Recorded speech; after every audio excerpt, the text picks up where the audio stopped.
need to have contracted the virus? Probably about 60% or so.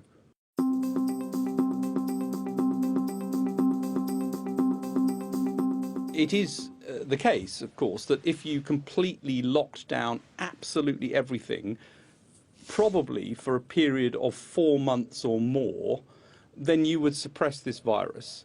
All of the evidence from previous epidemics suggests that when you do that and then you release it, it all comes back again.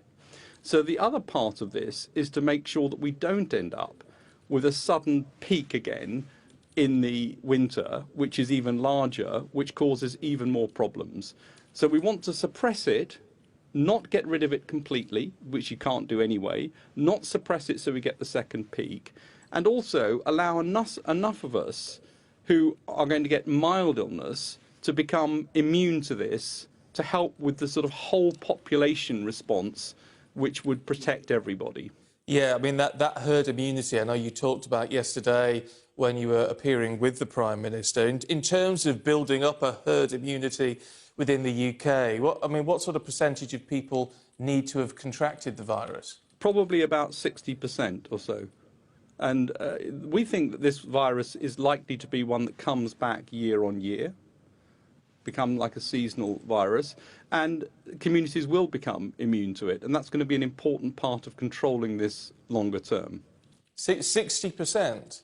60% is the sort of figure you need to get herd immunity. I mean, even with that, even looking at the sort of the best case scenario, I know we were talking last week and you were saying, you know, half of 1% to 1% fatality in something like this. That's an awful lot of people dying in this country. Well, I mean, of course, we do face the prospect of, as the Prime Minister said yesterday, of an increasing number of people dying. That is a real prospect. This is a nasty disease. For most people, it's a mild disease. It's important to know we don't know yet, nobody knows, what proportion of people have this who are completely asymptomatic. So the only cases that we've really got at the moment are people who've had symptoms, or largely people who've had symptoms. That means that even estimating exactly what the death rate is from this is quite difficult.